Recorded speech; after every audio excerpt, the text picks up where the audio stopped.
కింద ఎవరు రాశారు అంటే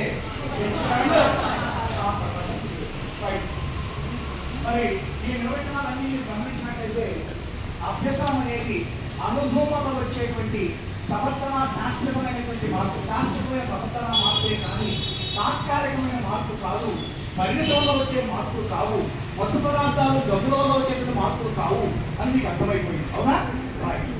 మరి ఇప్పుడు దీన్ని నేను అసోసియేట్ చేస్తాను. అసోసియేషన్ మీకు చెప్పిన అనేది కూడా ఆ వాక్యాన్ని ఆ వ్యక్తిని చూడగానే ఆయన అసోసియేషన్ పదం నిర్వచనం కనిపించేసి లేదా నిర్వచనం చూసినప్పుడు ఆ నిర్వచనంలో ఉండే పదముల వ్యక్తిని మనం గుర్తిస్తాం. ఈ రెండు మనకు సాధ్యమవుతాయి. అది నేను చేయబోతున్నాను, ఒకసారి చూద్దాం. ఆ అసోసియేషన్ కోర్స్ గుర్తుపెట్టు, అవి గుర్తుండాలి. Okay right. ఇంత విషయ విజ్ఞానము కాపులు ఎలా అర్థం తప్ప అని గుర్తుపెట్టుకోండి. ఇంత విషయ విజ్ఞానము కాపులకు ఎలా అర్థం తప్ప ఈ వాక్యాన్ని గుర్తుపెట్టుకోండి. అంటే నిర్వచనంలో విషయ విజ్ఞానం చూడగానే మీకు ఏ గుర్తుకు రావాలి? ఇంత విషయ విజ్ఞానం కాపులకు ఎలా అర్థం తప్ప వాక్యం గుర్తుకు రావాలి. ఇక్కడ కాపులు అంటే క్లో అండ్ క్లోగా అసోసియేట్ చేసుకోవాలి. ఓకేనా? రైట్. అలా గుర్తుపెట్టుకోండి.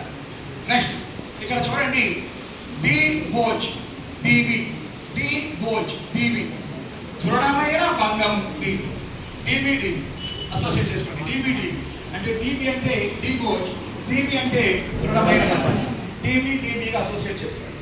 నెక్స్ట్ కుంబ్లే. మా కుంబ్లే పేరు వినారా? భారతదేశంలో గొప్ప క్రికెట్ మనకి క్రికెట్ చేశాడు. అవునా?